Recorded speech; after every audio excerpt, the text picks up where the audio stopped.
Well, this year marks 50 years since the death of one of Hollywood's biggest stars, Marilyn Monroe.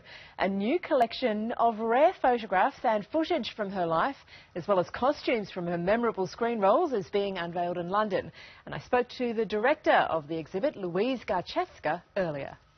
Louise, there's this unrelenting appetite from the public when it comes to Marilyn Monroe. What have you been able to get together that will satiate that appetite? Well, it's really interesting that you say that. We've been working Getty Images Gallery for the last 12 to 18 months now, putting together an amazing collection of photography all around Marilyn Monroe. World-famous Getty Images archive is phenomenal, with 90 million images in the collection. So we've got 66 most incredible photographs really illustrating Marilyn's life. So not just the sort of movie star as we know her today, but something that really will tell a whole story about the real person. It's fantastic. What do these photos show that we don't see so much in some of the iconic shots that we see all the time? I think the great thing about a lot of exhibitions that you see, you'll see an exhibition about a person, be it Marilyn or whoever, and it's very often about one particular photographer.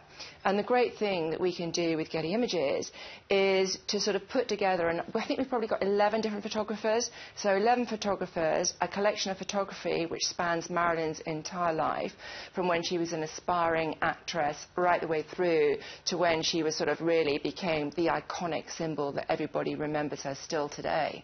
And what about the costumes? The costumes really complement the photography because you've got, they're not sort of copies or anything like that. They are 12 of her original dresses from David Gainsborough Roberts' collection.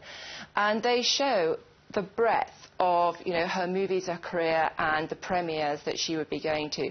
Some Like It Hot, the wonderful dresses from Niagara, the silk negligés, a really great selection of the dresses supporting beautiful photography.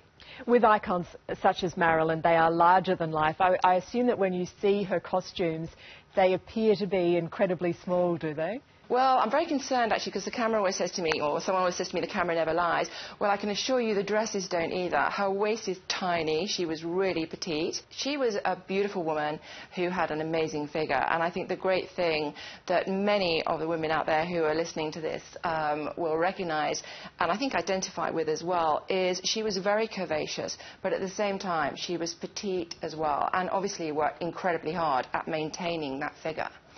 And I think when you look at some of the photographs, the great thing I love about them is that they're candid. They're not just the obvious premiere shots that you would expect to see, or the film shots. They're actually the behind the scenes that really tell a story. And of course, 50 years ago, photographers had the most incredible access to all the celebrities. It's not as it is today. It's very much about the relationship. So if you take the great Michael Ox, for example, the collection of the work there, or the Baron, Baron, amazing photographer, he had an incredible relationship with Marilyn Monroe, and that really comes through in the photography. Well, this year marks 50 years since her death. It's a brilliant way to mark her passing, and I'm sure that this fascination will continue for many more years to come. Louise, thank you. Thank you very much indeed.